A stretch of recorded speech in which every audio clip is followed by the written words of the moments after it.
Hello friends and welcome to Sleepy Classes.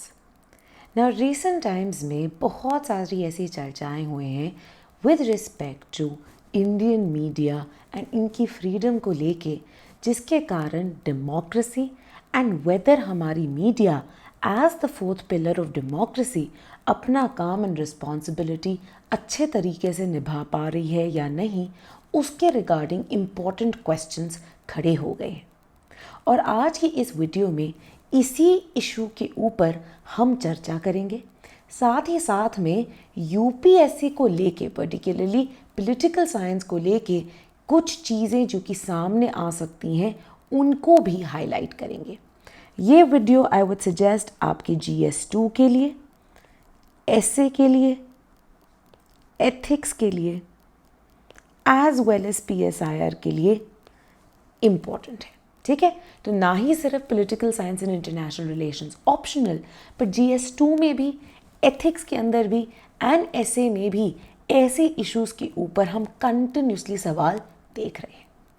Now when it comes to media, बहुत important है जानना that even before India एक independent democracy बन गया था, हमारे फ्रीडम स्ट्रगल के अंदर मीडिया, प्रेस, न्यूज़पेपर्स ने एक इम्पॉर्टेंट रोल प्ले किया। In fact when we look at some of our most prominent freedom fighters, very often उनका नाम हम कनेक्ट कर सकते हैं किसी ना किसी प्रेस एंटरप्राइज के साथ जिसको उन्होंने शुरू किया था। So when we think of say Pandit Jawaharlal Nehru, उनकी शुरुआत उन्होंने की थी of the National Herald. Mahatma Gandhi चलाते थे prominent newspapers such as Indian Opinion, Young India, Navajivan, Harijan etcetera. वहीं पे बाल गंगाधर तिलक जी जो हैं, उन्होंने केसरी जो है वो अखबार चलाया था। देन मदन मोहन मालवीय जी की अगर हम बात करते हैं तो द लीडर जो है उनके साथ एसोसिएटेड है, right. So basically even prior to independence certain important values जो कि आज हम इंडिया एज ए रिपब्लिक के साथ एसोसिएट करते हैं, उनके शायद सीड्स इन जर्नलिस्टिक एंटरप्राइजेस ने सो कर दिए थे during a freedom struggle. Now very importantly, जब इंडिपेंडेंट इंडिया साबित आया और सामने आया, there were questions with respect to media की फ्रीडम, कंसिडरिंग ये फ्रीडम ऑफ प्रेस जो है एक बहुत ही हार्ड वन फ्रीडम रही है। However, recent times में there have been increasing question marks that have been raised with respect to the application of this freedom of media. अब 2023 के अंदर ग्लोबल मीडिया का एक वॉचडॉग है which is reporters without borders, जो कि annually एक रिपोर्ट पब्लिश करते हैं विच is the state of the world press freedom. And 2023 के अंदर इंडिया का रैंक जो है 11 रैंक से ड्रॉप हुआ to 161 out of 180 countries. Now when we look at this survey, 5 broad categories के बेसिस पे किसी भी देश की मीडिया की फ्रीडम को कैटेगराइज किया जाता है। First is the political context, basically the political environment जिसके अंदर मीडिया थ्राइव कर रही है। जितना ज़्यादा ओपन, जितना ज़्यादा डेमोक्रेटिक द इन्वायरमेंट, ऑब्वियसली ये इमेजिन किया जाता है उतने ज़्यादा लिबरल होंगे norms and laws when it comes to the operation of the working of media. Then is the legal framework, the regulatory laws जो कि फ्रीडम के साथ साथ बैलेंस करते हैं कुछ ऑब्लिगेशंस को भी, बट इसी के साथ क्या राइट्स गारंटी की गई हैं मीडिया को इन ऑल देयर एस्पेक्ट्स। तो चाहे ये आपका जो है प्रिंट मीडिया हो, चाहे ये टेलीविजन मीडिया हो, या फिर ये न्यू मीडिया हो। Then economic context again becomes extremely important. इस इकोनॉमिक कॉन्टेक्स्ट के अंदर हम देख सकते हैं तो वर्किंग ऑफ मीडिया हाउसेस को, राइट। तो जो मीडिया हाउसेस हैं किस तरह से कंट्रोल किए जाते हैं, प्राइवेटली ओन्ड है, पब्लिकली ओन्ड है, प्राइवेट ओनरशिप में क्या एक मोनोपोलाइजेशन देखी जा रही है या फिर is there a concentration by certain private houses. तो ये इकोनॉमिक कॉन्टेक्स्ट जानना भी ज़रूरी होता है। Then obviously the socio-cultural context which also extends to public opinion, कितनी हद तक जो मार्जिनलाइज्ड हैं, जो फ्रिंजेस पे हैं, उनकी ओपिनियन को देखा जा रहा है, उन्हें एक्सप्रेस किया जा रहा है, ये जानना ज़रूरी होता है। And then obviously there comes the safety of journalist, right, जहाँ पे जर्नलिस्टिक फ्रीडम के साथ साथ कितनी ज़्यादा उनके पास सेफ्टी है, उनके अगेंस्ट वायलेंस तो किसी तरह की नहीं परपेचुएट की जा रही, कितनी ज़्यादा जो है उन्हें गवर्नमेंट से एक प्रोटेक्शन मिल रही है ताकि इनके ऊपर जो एक जर्नलिस्टिक रिस्पॉन्सिबिलिटी है उसे ये पूरी तरह से निभा पाए। ठीक है, तो ये सब जानना और ये सब समझना ज़रूरी है। ऑल ऑफ दीज 5 इंडिकेटर्स जो है मद्देनज़र रखे जाते हैं विद इन दिस सर्वे। ना इंडिया का ये जो डिक्लाइन आया वहाँ पे पर्टिकुलरली देखी गई एक downfall in the safety of the journalist की category, basically the kind of violence both in terms of mob plus the kind of governmental interference and increasing draconian use of laws जो कि देखा जा रहा है, उसके बेसिस पे ये माना गया कि जर्नलिस्टिक सेफ्टी जो है काफ़ी ज़्यादा कम हो गई है। तो हम कोविड के दौरान जो कवरेज थी by prominent journalist such as Kappan and उनकी जो अरेस्ट था, जो लॉन्ग टर्म अरेस्ट था एंड इनकार्सरेशन था, उसको एक एग्जाम्पल की तरह देख सकते हैं। जो एक क्लैम्प डाउन था मीडिया के ऊपर जम्मू एंड कश्मीर पे, उसको एक और एग्जाम्पल की तरह देख सकते हैं। सिमिलरली मणिपुर में जो चीज़ें हुई उसको एक एग्जाम्पल की तरह देख सकते हैं। And then obviously the following up coming up on October 3rd with the kind of actions which happened with respect to NewsClick। साथ ही साथ में एक और मेजर एरिया जहाँ पे क्वेश्चन मार्क्स उठाए जा रहे हैं is with respect to concentration of ownership. अब हम बहुत बार देखते हैं इसे कंज्यूमर प्रोडक्ट्स के अंदर भी, राइट, तो हम देखते हैं कि बहुत सारे ब्रांड्स अवेलेबल हैं, but then when we take it back there will be one large conglomerate जो कि मल्टीपल ब्रांड्स को कंट्रोल कर रहा होता है। इसी तरह से अब देखा जा रहा है with in the media houses also there are very few private corporations जो कि मल्टीपल मीडिया हाउसेज को कंट्रोल कर रही हैं।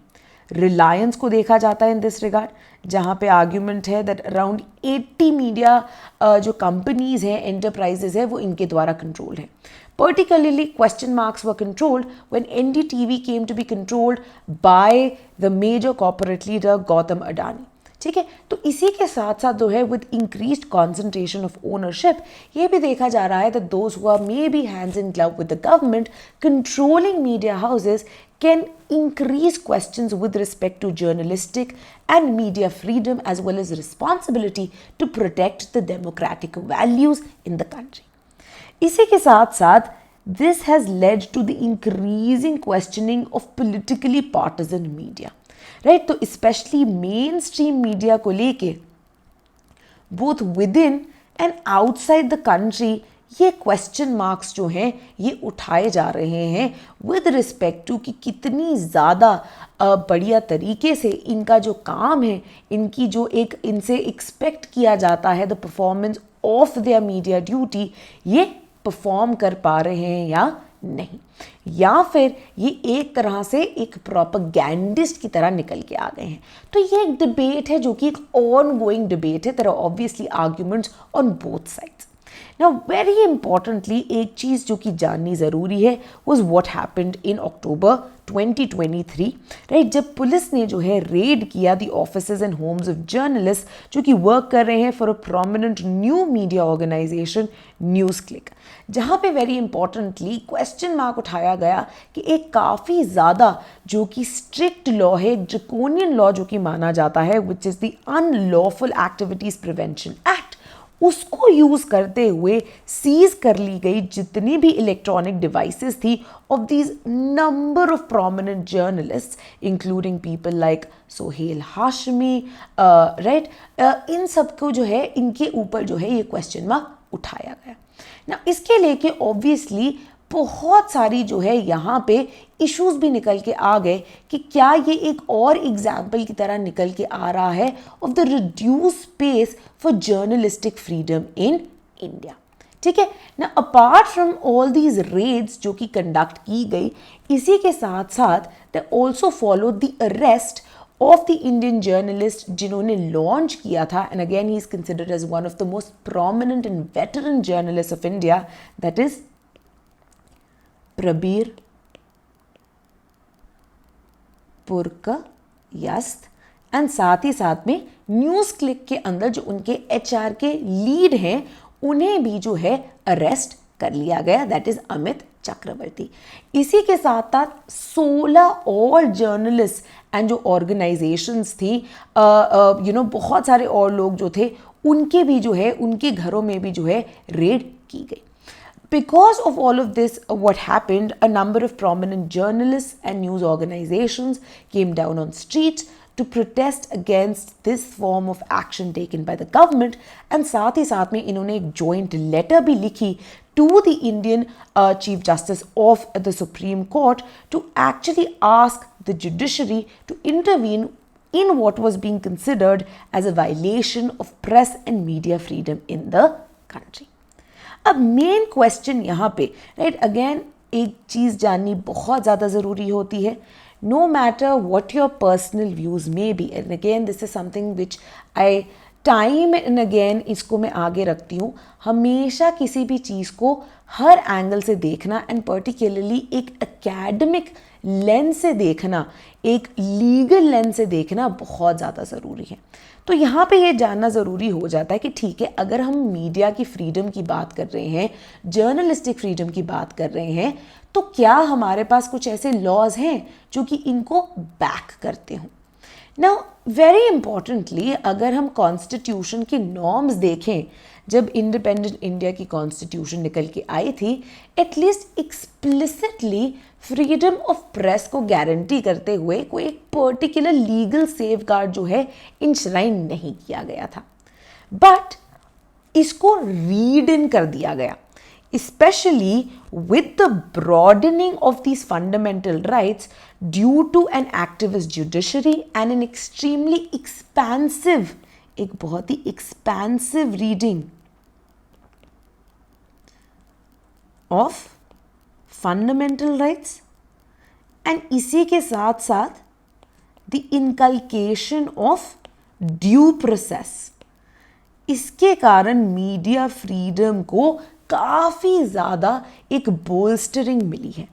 नाउ इसी के चलते हुए जो आर्टिकल 19(1)(a) है, जो कि freedom of speech and expression, freedom of speech and expression guarantee करता है, उसके अंदर इस मीडिया की फ्रीडम को रीड इन किया गया। ठीक है, कि इसी स्पीच एंड एक्सप्रेशन से फ्लो आउट करता है हमारा freedom of press and media as well. ना यहाँ पे ना ही इनके पास फ्रीडम है व्यक्त करने की वेरियस ओपिनियंस, वेरियस इश्यूज को, बट इसी के साथ इनके पास राइट है पब्लिश एंड सर्कुलेट करने की भी वेरियस इंफॉर्मेशन एंड ओपिनियंस को। एंड यहाँ पे भी एक बहुत ही इंपॉर्टेंट केस है, that is the Romesh Thapar versus state of Madras case of 1950, जहाँ पे इस फ्रीडम ऑफ सर्कुलेशन को इसेंशियल माना गया था to the freedom of publication, जो कि इंश्योर की गई है to the media of India, to the press of India. इसी के साथ साथ इनको ऑल्सो फ्रीडम है ऑफ रिसीविंग इंफॉर्मेशन, एंड इसे रीड इन कर दिया गया with the coming in of right to information act of 2005। इसी के साथ साथ now importantly, just as various लोगों के पास एक limited right to dissent and criticise the government available कराया गया है अंडर आर्टिकल 19(1)(a), उसी तरह से ये freedom to criticise the government ये प्रोवाइड किया गया है ऑल्सो टू द मीडिया। तो कोई भी जो अनकन्वेंशनल व्यूज़ हैं, जो ऐसे व्यूज़ हैं जो कि क्रिटिकल है of government actions, policies, laws, इनको बहुत इंपॉर्टेंट माना गया to hold the government accountable. In fact अगर हम इसकी बात करें तो यहाँ पे बहुत ज़्यादा ज़रूरी हो जाता है ये जानना that when people like Arendt, right, Arendt से पहले आप इसको रिलेट कर सकते हैं even to the idea of what we call is speech, right, the idea of speech. वहां पे इस आइडिया ऑफ स्पीच की एरिस्टोटल ने बहुत प्रोमिनेंटली बात की है, right. And when we talk of speech, speech gains a lot of importance in a social and political context. और इसी कॉन्टेक्स्ट में आपको याद होगा अरेंट के लिए पॉलिटिक्स एंड पावर क्या था? It rested in the sphere of action, in people coming together in this public space to act politically, जिसके थ्रू जेन्युइन फ्रीडम जो है क्रिएट हो रही है ना। इस पब्लिक स्फेयर में ये पॉलिटिकल एक्शन क्रिएट करने के लिए एक इंपॉर्टेंट रिस्पॉन्सिबिलिटी और किसके पास आती है? ये आती है मीडिया के पास। And that is why the right to ensure कि unconventional, unpopular, marginalised, fringe opinions भी जो है, यहाँ पे मैं हेट स्पीच एक्सेट्रा की बात नहीं कर रही, बल्कि ऐसे ओपिनियंस जो कि क्रिटिकल हैं, जो कि ऐसे लोगों की ओपिनियंस दर्शा रहे हैं जिनको पॉपुलरली शायद उतना ज़्यादा नहीं माना जाता, बट ये कॉन्स्टिट्यूशनल मोरालिटी को होल्ड करने के लिए ज़रूरी है ना, कॉन्स्टिट्यूशनल मोरालिटी को, right?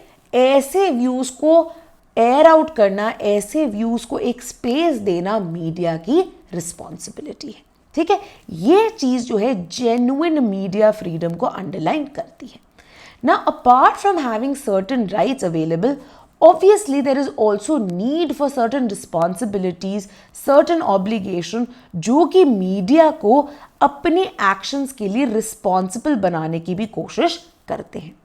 Now there were obviously certain learnings from our freedom struggle, because हमारे freedom struggle के दौरान colonial government ने बहुत सारे ऐसे draconian laws बनाए थे जो कि सेंसर करने की कोशिश करते थे हमारी मीडिया को।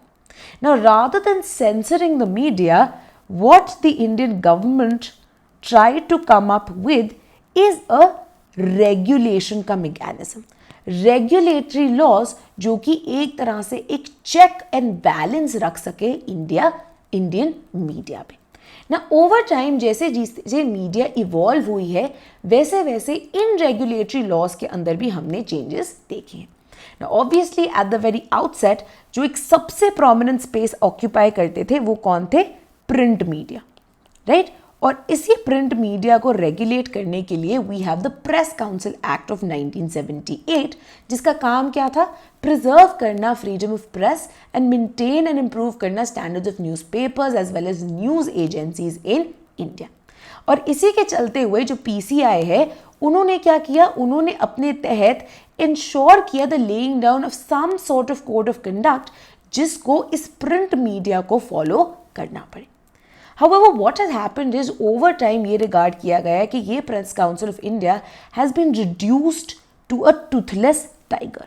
तो न्यूमरस बाकी जो ऑर्गेनाइजेशंस है उसी की तरह हमारी प्रेस काउंसिल ऑफ इंडिया के ऊपर भी ये चार्ज आया है। And again in being this Toothless tiger, ये कहते हैं दोनों जगह पे ही अप्लाई करता है। पहली चीज़ तो जो जिस तरह की मैल प्रैक्टिसेस एग्जिस्ट करती हैं मीडिया में, ना ही ये उसको कर्टेल कर पाया है, और ना ही जब मीडिया पर्सन्स के राइट्स को इन्फ्रिंज किया गया है बाय वेरियस गवर्नमेंट्स, ये तभी भी उनको प्रोटेक्ट नहीं कर पाया, right? Now over time, specially in the aftermath of liberalisation, privatisation and globalisation, cable television really blasted upon the public space and in the public imagination in the 1990s. And with the popularity of cable television, obviously जो cable का media था, जो cable के television networks के ऊपर जो है दिखाया जाता था, वो भी बहुत ज़्यादा प्रोमिनेंट हो गया। तो अब एक रियलाइजेशन हुई that not just print media, one needs to also regulate ये cable television पे आ रहा जो मीडिया है। और इसी के चलते हुए 1994 के अंदर पहले केबल टेलीविज़न को रेगुलेट करने के लिए कुछ रूल्स जो हैं वो बनाए गए, एंड देन इवेंचुअली 1995 में एक एक्ट बनाया गया। अब ये लॉ जो है मैंडेट करता है कि कोई भी टेलीविज़न चैनल या केबल सर्विस जो है बिना रजिस्ट्रेशन विद द गवर्नमेंट के नहीं चलाया जा सकता। एंड अगर कोई गड़बड़ी की जाती है या फिर कोई ये इन्फ्रिंज करते हैं तो इनके अगेंस्ट जो है कुछ प्यूनिटिव एक्शंस भी लिए जा सकते हैं, राइट। सो फॉर एग्जांपल जो सेक्शन 11 है, ये जो स्टेट है इसको पावर देता है कि ये सीज तक कर सकते हैं equipment of operators under certain conditions, right. तो ऑपरेशन ऑफ, अगर ये से ऑपरेट कर रहे हैं टेलीविजन नेटवर्क को बिना रजिस्टर किए, या फिर ये कंपल्सरी चैनल्स की जो है लिस्ट नहीं दिखा रहे, या वायलेट कर रहे हैं किसी प्रोग्राम या एडवर्टाइजमेंट कोड को। एंड इनफैक्ट जो सेक्शन 20 है, सेक्शन 20 जो है इस एक्ट का यहां तक पावर देता है गवर्नमेंट को कि ये बैन तक कर सकते हैं operation of a channel.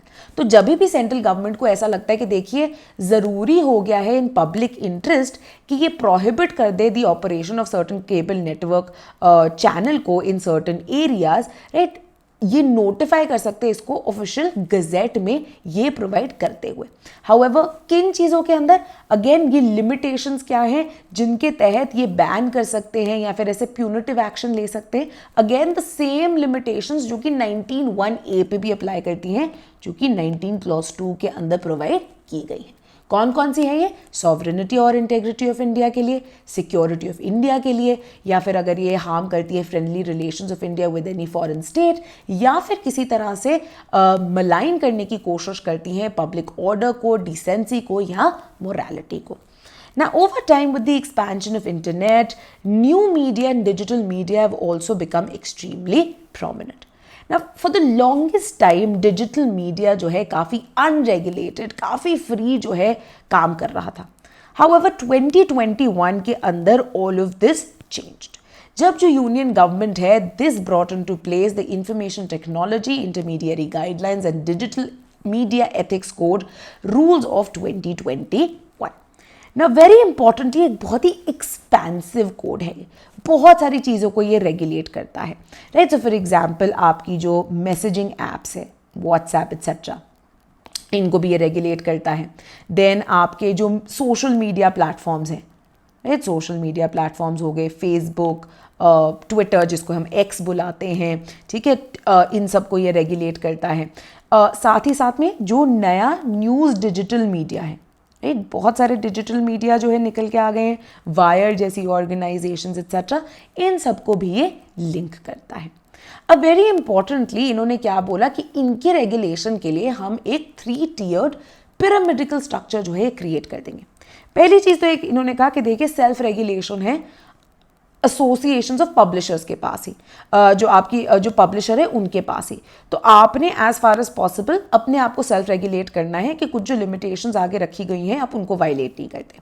Second रंग पे है जो एसोसिएशंस ऑफ पब्लिशर्स है उनके द्वारा सेल्फ रेगुलेशन, एंड जो हाईएस्ट है वो है oversight by the central government. ना इस थर्ड जो एक स्ट्रक्चर है गवर्नमेंट ओवरसाइट को लेके काफ़ी ज़्यादा क्रिटिसिज्म निकल के आया है, क्योंकि गवर्नमेंट ने बोला था कि एक इंटर डिपार्टमेंटल कमेटी बनाएंगे under the provision of the rules, जो कि ग्रीवांसेस हियर करेंगी under this particular tier. And इन्होंने क्या कहा था कि इसके अंदर जो रिप्रेजेंटेटिव्स है ministry of information and broadcasting से, विमेन एंड चाइल्ड डेवलपमेंट के हो गए, लॉ एंड जस्टिस के हो गए, होम अफेयर्स के हो गए, बेसिकली मिनिस्ट्रीज वाले एंड कुछ डोमेन एक्सपर्ट्स जो है उन्हें कॉन्स्टिट्यूट किया जाएगा। However, उनको ये डर था that rather than having a dedicated specialized body, right, जैसे कि इसे प्रेस काउंसिल एक्ट में, right, press council of India exist करती है, आप चाहे उसको टूथलेस टाइगर ही बुला लो, पर एटलीस्ट ऑन पेपर तो एक independent autonomous statutory body exist करती है जो एक तरह से रेगुलेशन का या ओवरसाइट का काम कर रही है। यहाँ पे डिजिटल मीडिया में तो आप कंप्लीटली इसको सौंप रहे हैं टू द गवर्नमेंट, राइट। इसी कारण जो है काफ़ी लोगों ने, काफ़ी स्कॉलर्स ने, काफ़ी साइट्स ने जो है इसे क्रिटिसाइज भी किया था, ठीक है। तो when it comes to regulation ये सारी चीज़ें जो है एग्जिस्ट कर रही हैं। Now, very importantly, there is also a question mark with respect to the way in which other laws have also been used. Right? So, for example, हमारा sedition law जो कि IPC के 124A के under जो है exist करता है, उसको लेके जो है क्वेश्चन मार्क उठा। Again the usages of UAPA जो है उसके अंदर आप अरेस्ट कर रहे हैं लोगों को, तो ये भी माना गया है कि ऑलरेडी अगर कुछ रेगुलेशन के लॉज एग्जिस्ट करते हैं, आप पहले ड्यू प्रोसेस यूज करके मे बी पहले इन्हें अपनाइए rather than going along with such strict laws, such stringent laws, right. Because ये कोई छोटी मोटी बात नहीं है कि आप इनको अनलॉफुल एक्टिविटीज़ के साथ एसोसिएट कर रहे हैं। इसी के साथ साथ बहुत सारे जर्नलिस्ट एंड स्कॉलर्स ने क्वेश्चन मार्क ऑल्सो उठाया है with respect to not just journalistic responsibility with in the country but also outside the country. Right, so for example reference दी गई अगस्त 2023 की एक इन्वेस्टिगेटिव रिपोर्ट जो कि न्यूयॉर्क टाइम्स निकाल के लाई थी, जहाँ पे उन्होंने क्वेश्चन रेज किया था with respect to a particular individual जो कि वन ऑफ द इन्वेस्टर्स हैं इन न्यूज़ क्लिक ना। उनका ये मानना था कि ये जो इंसान है ये एसोसिएटेड है with the Chinese government and may be ये चाइनीज़ गवर्नमेंट का प्रोपेगेंडा जो है अपने in various channels and investments के थ्रू फैलाना चाहते हैं। अब बहुत सारे स्कॉलर्स का ये कहना था कि ऐसी रिपोर्ट्स को पब्लिश करना, आप दूसरे देश में बैठ के तो ये रिपोर्ट्स को पब्लिश कर सकते हैं बट इनका real impact on individual journalist their lives देखने को मिल रहा है इन इंडिया, जहां पे इनको अरेस्ट कर लिया जा रहा है under such stringent clause as the UAPA on the suspicion कि ये चाइनीज गवर्नमेंट के लिए जो है काम कर रही हैं। Now because of this reason obviously this entire situation gets even more complicated and raises particular questions with respect to democratic well-being and freedom also. Now यहाँ पे again इसको associate करना with certain thinkers and theories बहुत ज़्यादा ज़रूरी हो जाता है। आखिरकार ये मीडिया फ्रीडम या फिर this idea of being having a mode जिसके थ्रू ये एक्सप्रेशन निकल के आ सके, लोगों के ग्रीवांसेस जो है उन्हें ये वॉइस आउट कर सके, क्यों इतना ज़रूरी है ना। जब भी हम लिबरलिज्म पढ़ते हैं obviously John Stuart Mill and इनका जो एम्फेसिस था on freedom of speech and expression उसके बारे में हम पढ़ते हैं and by extension this also applies to media freedom to journalistic freedom कि देखिए for the wellbeing of society to be able to voice out opinions for to be able to actually reach the highest standards of truth, इस तरह का freedom of speech and expression follow करना ज़रूरी है। And obviously one of the ways in which वो authority और liberty को balance करने की कोशिश करते हैं कि लॉ एंड ऑर्डर का भी उल्लंघन ना हो बट हाईएस्ट पॉसिबल फ्रीडम जो है ये भी मिल सके, इसके लिए इन्होंने हार्म प्रिंसिपल जो है उसे भी चॉक आउट करने की कोशिश की कि देखिए सिंपली ऑफेंस जो है does not mean that you can clamp down on something. अगर पर्टिकुलर हार्म कॉज हो रहा है टू पीपल, उनको फिजिकल हार्म कॉज हो रहा है, तभी जो है इन्हें रिस्ट्रिक्ट किया जा सकता है।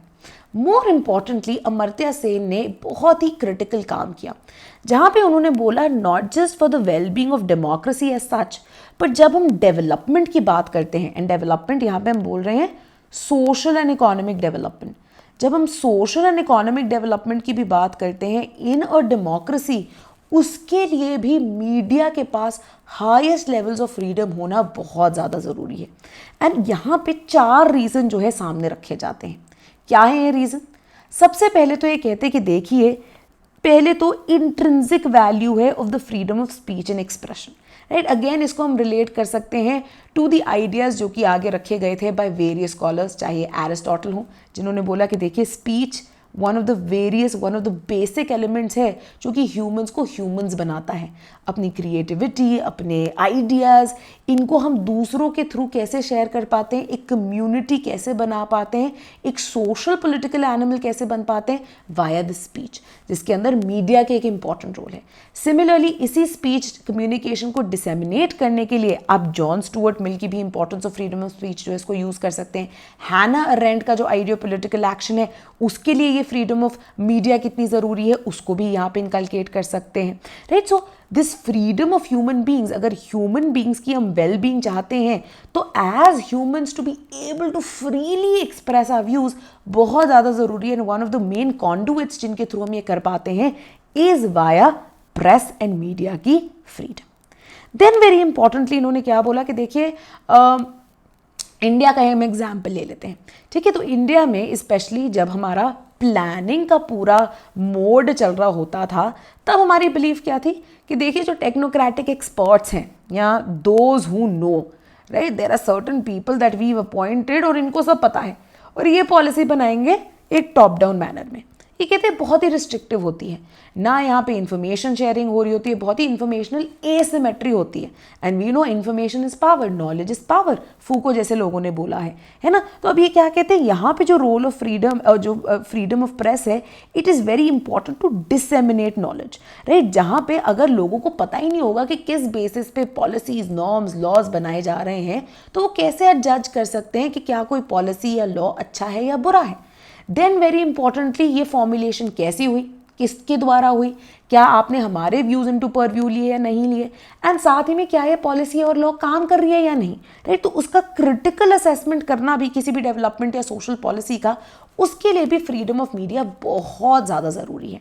एंड ये हमने थ्रू आउट ही देखा है, राइट। तो चाहे वो से फॉर एग्जाम्पल जो फार्मर्स प्रोटेस्ट थी, फार्मर्स प्रोटेस्ट के अंदर again it was also during this time 2021 में भी, जब न्यूज़ क्लिक को लेके अगेन पहले भी प्रॉब्लम्स उठी थी with the government because of their wide scale coverage of the farm protest. अब फार्म लॉस को लेके बहुत ज़्यादा कंफ्यूजन थी, and one of the things which was being highlighted that may be even if the government's intention may have been right, the point remains that जो ये law बनाया जा रहा है उसके बारे में एडिक्वेट इंफॉर्मेशन शायद लोगों के साथ शेयर नहीं की गई है। जो लोगों की रेजिस्टेंस है, फार्मर्स की रेजिस्टेंस है, मे बी उसको इनटू परव्यू नहीं लिया गया है। तो यहाँ पे अगेन मीडिया की फ्रीडम बहुत ज़्यादा ज़रूरी हो जाती है। Then very importantly the third role which is played is the protective role जो कि मीडिया करता है, which is taking into consideration the voice of the neglected as well as the disadvantaged, right. जहाँ पे अगेन मीडिया एक prominent role जो है play करता है। And again you can see, right, जब हम बात करते हैं पब्लिक इंटरेस्ट लिटिगेशन की या सोशल एक्शन लिटिगेशन की, बहुत सारे ऐसे केसेस थे जो कि इसलिए लिए जाते थे बिकॉज ऑफ द वे जहाँ पे मीडिया जो है इनको दर्शाती थी। राइट, फॉर एग्जाम्पल जब हम बिहार अंडर ट्रायल प्रिजनर्स की बात करते हैं, हुसैन आरा खतून केस की बात करते हैं, द काइंड ऑफ कवरेज जो कि प्रिंट मीडिया ने इनको दिया था, उसके कारण ये इश्यूज जो है सामने भी आते थे, which again remains very important till date. Similar was the case with even Covid से जुड़ी जो खबरें थी, राइट, बहुत ज़्यादा इंपॉर्टेंट था इनको डिसेमिनेट करना, बिकॉज जो मार्जिनलाइज हैं, जिनके पास रिसोर्सेज नहीं पहुंच पा रहे, उनकी आवाज़ सुनना बहुत ज़्यादा ज़रूरी हो जाता है। Last but not the least, ये कहते हैं मीडिया बहुत ज़्यादा ज़रूरी है। अगेन इसको आप लिंक कर सकते हैं अरेंट के पॉलिटिकल एक्शन के साथ। अरेंट के पॉलिटिकल एक्शन के साथ ही साथ में आप एक और चीज़ से लिंक कर सकते हैं कि देखिए, जब भी हम बात करते हैं सोसाइटी की, सोसाइटी के अंदर कुछ शेयर्ड पब्लिक स्टैंडर्ड्स होते हैं, कुछ वैल्यूज़ होते हैं। हम बात करते हैं ना, देखिए बहुत ज़्यादा ज़रूरी है कि सोशल या पब्लिक मोरालिटी से हम कॉन्स्टिट्यूशनल मोरालिटी की तरफ बढ़े। अब कॉन्स्टिट्यूशनल मोरालिटी लोग कैसे समझेंगे, राइट? ऊपर से तो कोई सीख के नहीं आता। ये कब होता है? जब हम फॉर्मुलेशन एंड स्क्रूटनाइज करते हैं वैल्यूज़ की, जेनरेट करते हैं नए आइडियाज़ को, इन आइडियाज़ को ब्रेक डाउन करके लोगों तक पहुंचाते हैं, इनके ऊपर पब्लिक डिस्कशन करते हैं। ये कहाँ पे पॉसिबल होती है? मीडिया के थ्रू, प्रेस के थ्रू। तो ये भी एक बहुत बड़ी कंट्रीब्यूशन है मीडिया की, प्रेस की, जिसके लिए उनकी फ्रीडम, उनकी ऑटोनॉमी, उनकी इंडिपेंडेंस को बनाए रखना बहुत ज़्यादा ज़रूरी है किसी भी डेमोक्रेसी और इसकी वेलबींग के लिए। ठीक है, तो hopefully not just the situation at hand, but importantly इसका क्या कॉन्सेप्चुअल आइडिया है, किस तरह से डेमोक्रेसी के लिए ये बहुत ज़्यादा इंपॉर्टेंस होल्ड करती है, ये भी आपको समझ में आ गया होगा। राइट, कमेंट्स में आप हमें बताइए कि और भी किस तरह से मीडिया की फ्रीडम को इंश्योर किया जा सकता है। And very importantly the question that JS Mill had raised, how do you balance authority or law and order with liberty? Because again, दोनों जो है एक दूसरे पे डिपेंड करती हैं फॉर देयर एग्जिस्टेंस। तो दोनों को कैसे बैलेंस आउट किया जा सकता है, आप हमें कमेंट्स पे बता सकते हैं। Now before ending this discussion, just to let you know कि अगर आप political science and international relations optional के स्टूडेंट्स हैं, एंड अगेन अगर आप एक बार ऑप्शनल अपना कवर कर चुके हैं बट अपने आप को लेवल अप करना चाहते हैं, या फिर क्विक तरीके से दोबारा इसे रिवाइज करना चाहते हैं, या आंसर राइटिंग ऑफ PSIR को और बेहतर बनाना चाहते हैं, आप हमारा क्वालिटी इंप्रूवमेंट प्रोग्राम जो है इसको ज्वाइन कर सकते हैं, जहाँ पे क्विक रिवीजन की गई है सिलेबस की इन क्वेश्चन आंसर फॉर्मेट। इसी के साथ साथ देयर आर टेस्ट सीरीज जो कि प्रोवाइड किए गए हैं along with video solutions and model answers. इसमें strategic mentorship by officer candidates भी इंक्लूडेड है, as well as doubt resolution in a Telegram group. इसके अलावा अगर आप सिर्फ answer writing in short term answer writing पे फोकस करना चाहते हैं तो आप हिस्सा बन सकते हैं हमारे 72 days of daily answer writing का, जहां पे आप 150 प्लस क्वेश्चंस को प्रैक्टिस करेंगे इन 72 डेज। इसी के साथ साथ इसके अंदर इंक्लूडेड है 4 HLTs एंड 2 FLTs, इन सब के model answers, video solutions as well as strategic and academic mentorship by officer candidates. Right, आपके ऊपर आपके पास फ्रीडम ऑफ चॉइस है, जहां पे आप अगर अपने आंसर्स को चेक करवाना चाहते हैं तो आप हमारा विद इवैल्यूएशन बैच लॉन्च कर जो है ज्वाइन कर सकते हैं, या फिर अगर आप आंसर्स नहीं चेक करवाना चाहते हैं, सिर्फ model answers and video solutions को रेफर करना चाहते हैं, तो आप विदाउट इवैल्यूएशन बैच जो है उसका हिस्सा बन सकते हैं। Last but not the least, if you are still starting to prepare, and again क्योंकि ऑलरेडी अक्टूबर आ गया है, अगर आपको सपोर्ट चाहिए, दैट टू मेनी रिसोर्सेज, चीज़ें समझ में नहीं आ रही हैं, तो हमारा फाउंडेशनल कोर्स है जहाँ पे एंड टू एंड हम सिलेबस कवरेज प्रोवाइड करते हैं, along with also monthly current affairs, weekly answer writing, half length test, full length test, Telegram group के थ्रू डाउट रेजोल्यूशन भी, रेगुलर बेसिस पे live interactions with me who will be your faculty, along with mentorship की possibility with officer candidates as well. ठीक है, तो आप choose कर सकते हैं किस तरह का आपको प्रोग्राम चाहिए, एंड ये शुरू होते हैं फ्रॉम ओनली ₹12,000। लिमिटेड पीरियड के लिए हमारे पास जो है डिस्काउंट भी चल रहा है, एंड आप कॉल कर सकते हो 1800-893-043 to avail of these discounts. Last but not the least, अगर आप सिर्फ PSIR के करंट अफेयर्स के साथ कोप अप करना चाह रहे हैं तो हमारा करंट अफेयर्स का कोर्स भी आप ज्वाइन कर सकते हैं in only ₹6,000। This was all from us today. Thank you and see you in the next video.